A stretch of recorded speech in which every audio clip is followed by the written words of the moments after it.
In this chapter, we are determining whether the supply is interstate supply or local supply, or supply is in the course of export or import.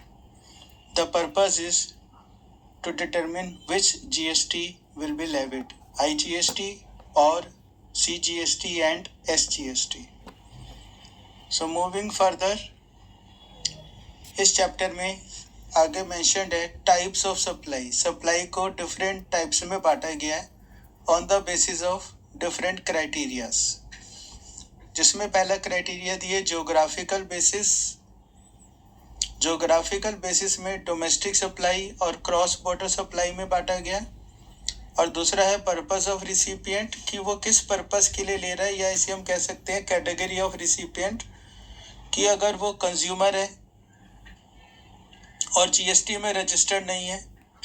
जो person GST में registered है उसे हम कहते हैं business supply, और जो अगर वो बिजनेस रजिस्टर्ड नहीं है तो उसे हम कहते हैं कंज्यूमर सप्लाई.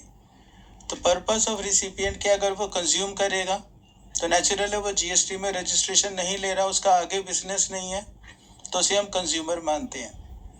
और अगर उसका आगे बिजनेस है, आगे उसे बेचना है, तो वो नेचुरल है जीएसटी में रजिस्टर्ड होगा, तो हम कहेंगे B2B सप्लाई.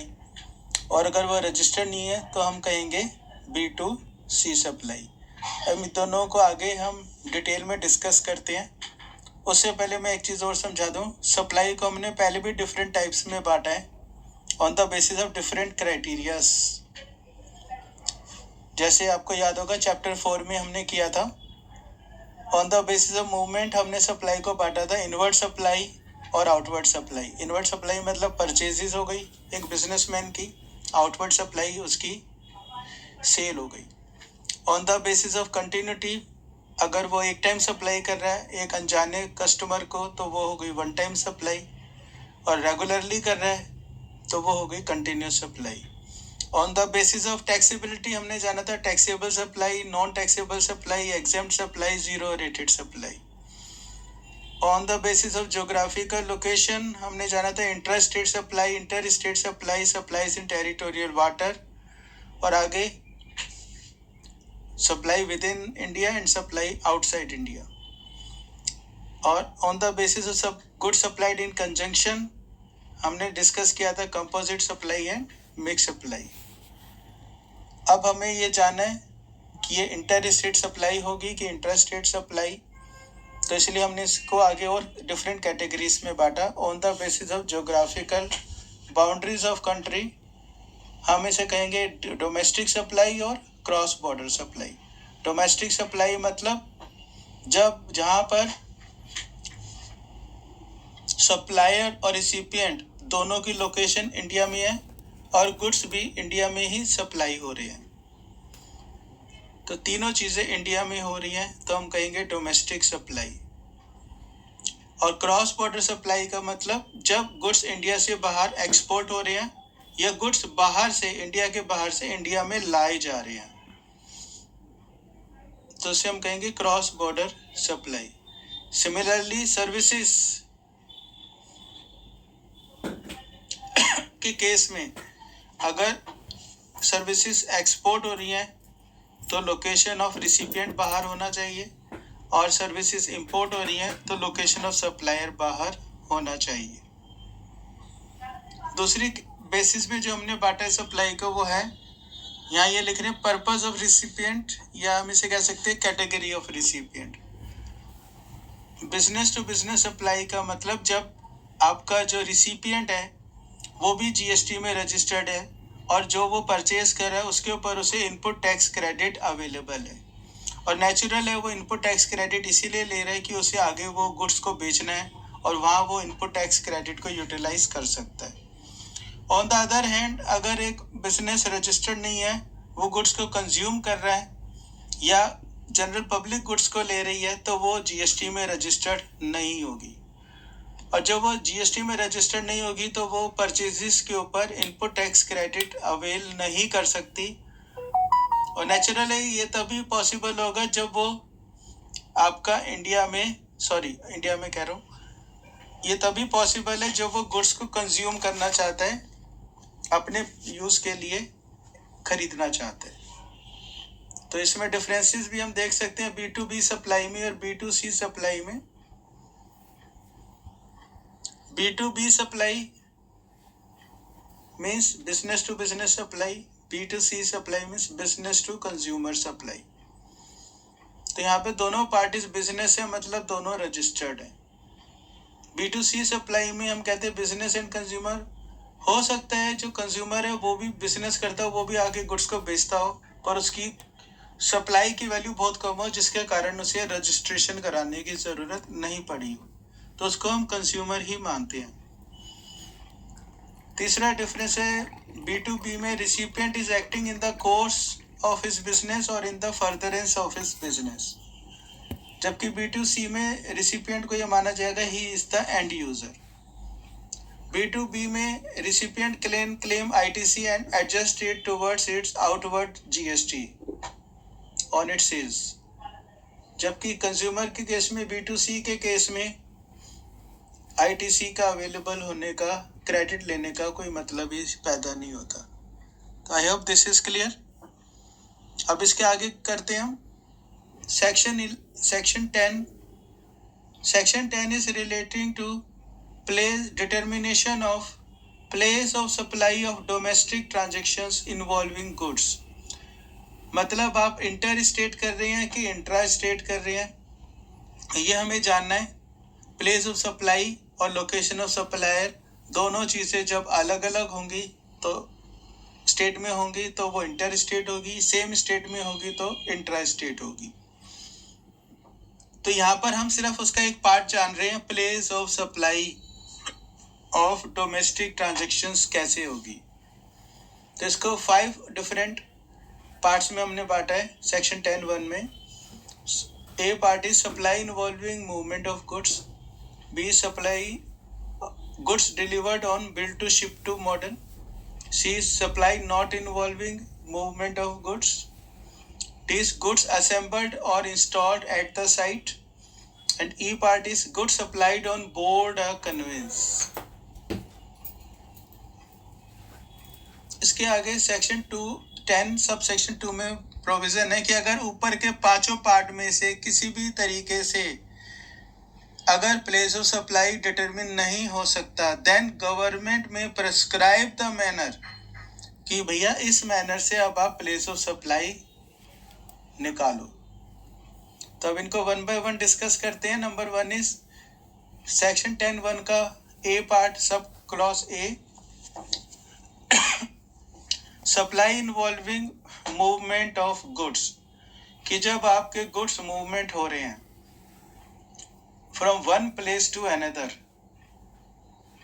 ठीक है,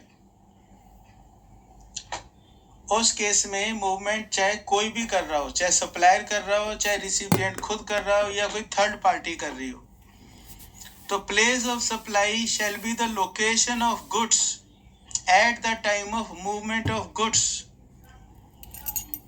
terminates for delivery to the recipient.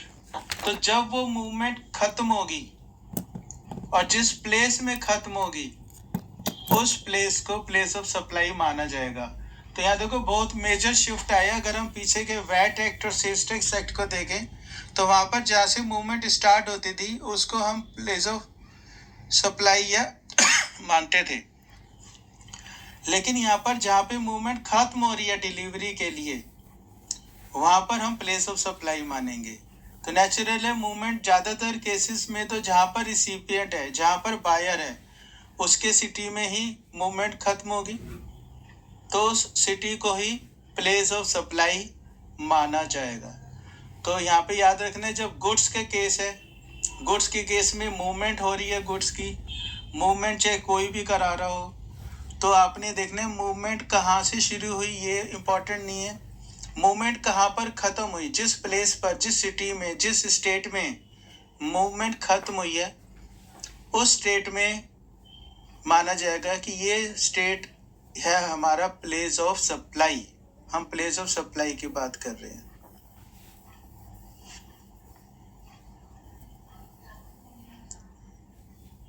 Then we come to second part, goods delivered on bill to ship to model. दूसरी सिचुएशन में यह है कि गुड्स तो हम किसी और के पास भेज रहे हैं और इसका बिल किसी और के पास भेज रहे हैं। कि ऐसे होता है कि जैसे एक कंपनी है, उसकी फैक्ट्री है पंजाब में और उसका ऑफिस है, हेड ऑफिस है दिल्ली में। हम सारी बिलिंग अपने माल की, हम मैन्युफैक्चरर हैं, हमें रॉ मटेरियल्स प्रोवाइड करते हैं फैक्ट्री को। तो हमने वो माल भेजा तो पंजाब में जहाँ पे फैक्ट्री थी बायर की, लेकिन बिलिंग करी हमने हेड ऑफिस को जो कि दिल्ली में था। तो इसको कहेंगे bill to ship to model, कि माल किसी के पास गया और बिल किसी के पास गया। अब इसको थोड़ा सा समझना ये है कि इस केस में बेसिकली दो ट्रांजैक्शन इन्वॉल्व हैं। हम यहाँ पर एक ट्रांजैक्शन की बात कर रहे हैं, तो इसको पढ़ लेते हैं पहले, फिर इसके बाद इसको और डिटेल में समझते हैं। Section 10(1)(b), where goods are delivered by supplier. Supplier goods की डिलीवरी कर रहा है, किसको कर रहे हैं? टू अ रिसिपिएंट और एनी अदर पर्सन। या तो रिसिपिएंट को ही कर रहे हैं जो बायर है, और any other person on the direction of a third person. Third person यहाँ पर कौन है? रिसिपिएंट हो सकता है। अगर एनी अदर पर्सन को कर रहा है on the direction of third person, तो वो थर्ड पर्सन क्या हो गया? यहाँ पर बायर हो गया। तो यहाँ पर रिसिपिएंट और बायर अलग अलग लोग हो गए। जो बायर है उसके पास बिल जाएगा, जो गुड्स को रिसीव कर रहा है उसके पास गुड्स आएंगे। तो इस चीज को समझना है कि जैसे पेरेंट्स कई बार करते हैं कि अपने बच्चों के पास कुछ गुड्स को भिजवाते हैं, तो वो कंपनी को एड्रेस अपने बच्चों का देते हैं और बिल उनके नाम में आता है। जैसे हम अमेजन वगैरह से भी शॉपिंग अगर करते हैं तो इसी तरीके से करते हैं। तो इसको कहेंगे bill to ship to model, कि बिल किसी को और माल शिप हो रहा है किसी और को। तो इस केस में तीन लोग इन्वॉल्व हैं, सप्लायर, रिसिपिएंट और थर्ड पार्टी। थर्ड पार्टी को हम कहेंगे बायर।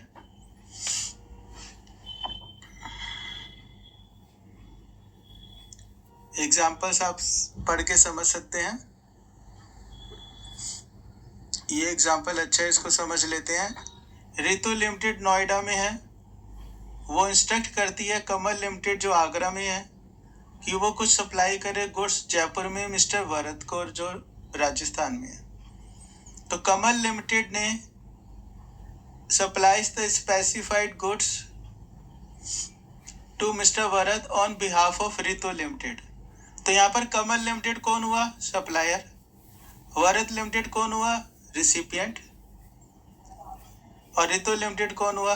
थर्ड पार्टी, मतलब बायर। तो रितु लिमिटेड के पास जाएगा बिल, उसको मिलेगा इनपुट टैक्स क्रेडिट, और भरत लिमिटेड के पास माल चला गया। तो इस केस में आप ध्यान से देखोगे, समझोगे तो एक बिल, एक तो ये सेल हुई फ्रॉम कमल टू रितु। तो अगर रितु ने माल भिजवाया भरत के पास, तो भरत के पास ने बिजनेस में अगर भिजवाया है, बिजनेस में भिजवाया होगा, तो वो क्या उसको बिलिंग नहीं करेगा? तो वो उसको बिलिंग करेगा। कौन करेगा? रितु बिलिंग करेगा भरत को। समझ गए आप? तो इस केस में ये हो गई सेकंड सेल ट्रांजैक्शन। तो यहाँ पर अभी हम फर्स्ट सेल ट्रांजैक्शन की बात कर रहे हैं। सेकंड सेल ट्रांजैक्शन को हम आगे की क्लॉज में पकड़ेंगे। अब हम थर्ड ट्रांजैक्शन पर आते हैं। Third type of transaction which is supply not involving movement of goods, की सप्लाई तो हो रही है गुड्स की, लेकिन मूवमेंट नहीं हो रही है। ऐसा कैसे हो सकता है? ऐसा कई बार होता है, तो वो हम समझ लेते हैं। Section 10 subsection 1 clause c, where the supply does not involve movement of goods, whether by the supplier or the recipient. The place of supply shall be the location of such goods at the time of delivery to the recipient. तो जहाँ पर goods की movement नहीं होनी, अब suppose करिए, इसमें एक सिंपल सा एग्जांपल लेता हूँ कि जहां पर सपोज करिए दिल्ली बॉम्बे की एक पार्टी ने दिल्ली की पार्टी से माल खरीदा, तो नेचुरल है माल को बॉम्बे जाना चाहिए, लेकिन बॉम्बे की पार्टी ने कहा दिल्ली की पार्टी को कि आप गुड्स को अभी दिल्ली में रखिए और बिल हमें भेज दीजिए,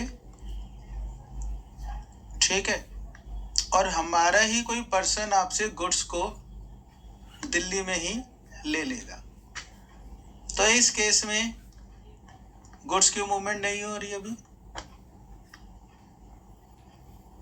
जहां पे गुड्स रखे गए थे सप्लायर के पास वहीं पर उन्हीं की डिलीवरी मानी जाएगी, तो उसी प्लेस को हम प्लेस ऑफ सप्लाई कहेंगे। इसी में और आगे एग्जांपल देख लेते हैं। X took a building on rent from Mr. Y. He bolted a machinery on the floor of building.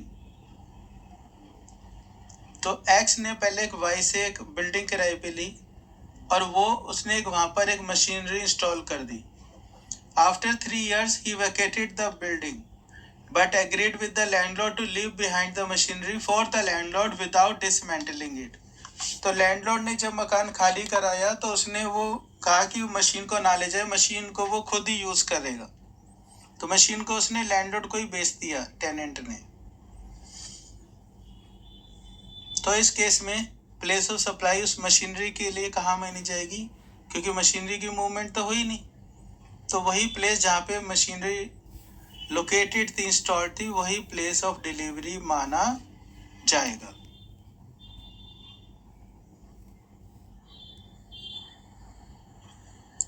अब हम आते हैं फोर्थ ट्रांजैक्शन पे, फोर्थ कैटेगरी ऑफ ट्रांजैक्शन पे, जहाँ पे हमें निकालना है place of supply of goods. 10(1)(d). This is regarding supply involving installation of assembly of goods, installation और assembly of goods, जहाँ पे गुड्स को इंस्टॉल करना है या असेंबल करना है, कि पार्ट्स में लाया जाएगा, बड़ी बड़ी मशीनें पार्ट्स में लाया जाता है और वहां पर आप फैक्ट्री में इसको इंस्टॉल करते हैं बड़ी बड़ी मशीनों को। तो जहां पर वो मशीन इंस्टॉल हो रही है या असेंबल्ड हो रही है, उसी प्लेस को प्लेस ऑफ सप्लाई माना जाएगा। तो ये आपका वर्क्स कॉन्ट्रैक्ट से थोड़ा सा डिफरेंट है।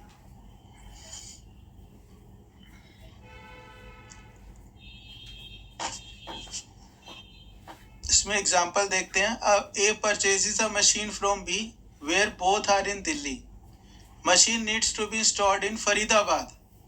Place of supply shall be Faridabad as the machine is installed in Faridabad. Location of supplier Delhi. Place of supply Haryana. IGST will be applicable.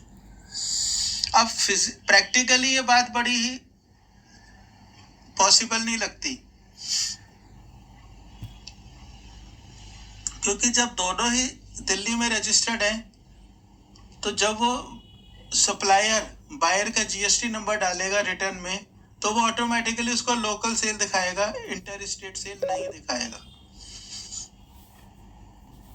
तो ये प्रैक्टिकली और थ्योरी में थोड़ा सा कॉन्ट्राडिक्शन है।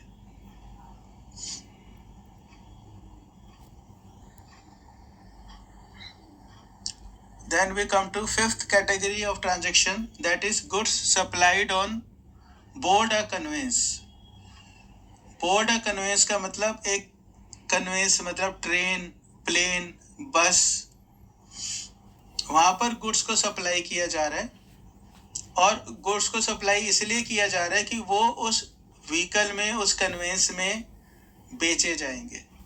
कि जैसे खाना, लंच ट्रेन में प्रोवाइड किया जाता है, या लोग कैटरर्स या हॉकर्स जाते हैं ट्रेन में, तो उस केस में जो सप्लाई होगी वो कहाँ से मानी जाएगी, प्लेस ऑफ सप्लाई किसे मानेंगे। तो इसको पहले हम पढ़ लेते हैं, फिर इसको मैं एक्सप्लेन करता हूं आपको। Section 10(1)(e), where the goods are supplied on board a conveyance including a vessel, ship मतलब an aircraft, train or motor vehicle, the place of supply shall be the location at which such goods are taken on board. The supplier may himself supply the goods to the passengers, like salesmen of a particular company selling packed eatables which they carry along specifically for the purpose of sale, or goods sold to the operator of conveyance and operator selling to the traveling passengers. In this second case, there are two supplies. First is supply to the operator of conveyance, and second is supply by the operator of conveyance to the passengers on board during the journey. So in the second case, this section covers the second supply from the operator of the conveyance to the passengers on the board during journey. तो ये clear होगा कि जब aircraft वाले, aeroplane वाले आपको lunch provide करते हैं एरोप्लेन में, तो उस केस में वो पहले खाना खरीदते हैं. तो खाना खरीदने वाली सेल की यहाँ पे बात नहीं हो रही. जब वो खाना आगे डिस्ट्रीब्यूट करते हैं, बेचते हैं पैसेंजर्स को, उस सिचुएशन की बात हो रही है. सेकंड सप्लाई को यहाँ पे कवर किया गया. उस केस में जहाँ पे गुड्स लोड हुए हैं एयरक्राफ्ट में, कि दिल्ली से अगर वो एयरक्राफ्ट चला है और आगे जाके जयपुर में गुड्स बेचे गए हैं, तो वो जयपुर में सेल नहीं मानी जाएगी, प्लेस ऑफ सप्लाई नहीं माना जाएगा. वो प्लेस ऑफ सप्लाई माना जाएगा वो लोकेशन जहाँ पे गुड्स को एयरक्राफ्ट में लाया गया था.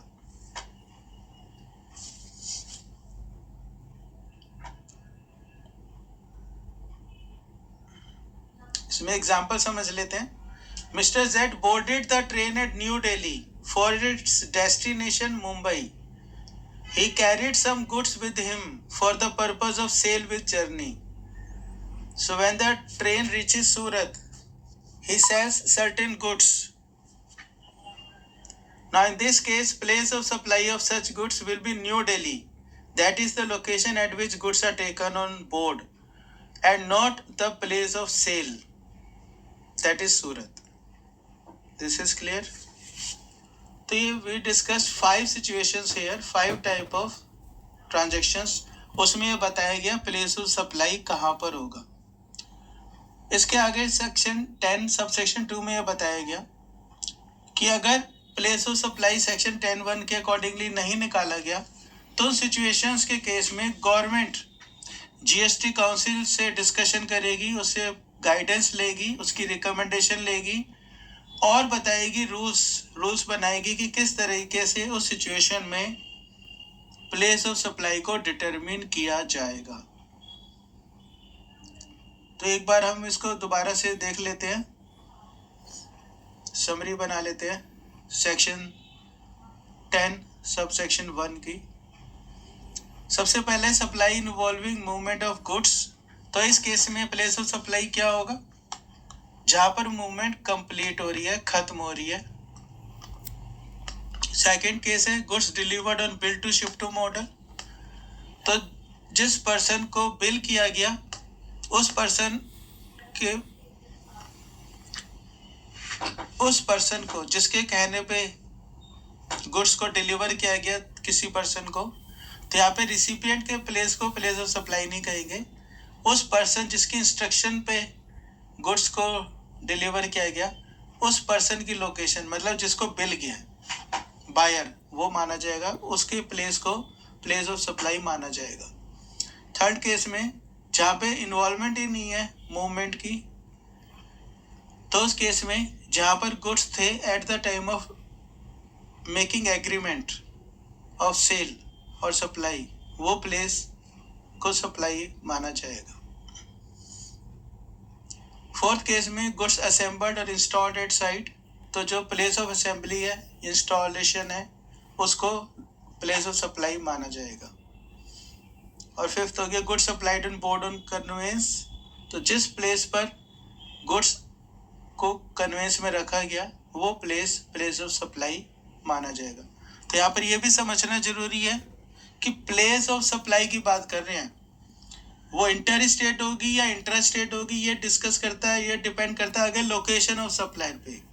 तो प्लेस ऑफ सप्लाई और लोकेशन ऑफ सप्लायर दोनों अलग अलग स्टेट में होंगी, तो वो इंटर स्टेट सप्लाई मानी जाएगी. सेम स्टेट में होगी तो वो इंट्रा स्टेट सप्लाई मानी जाएगी। आई होप दिस इज क्लियर।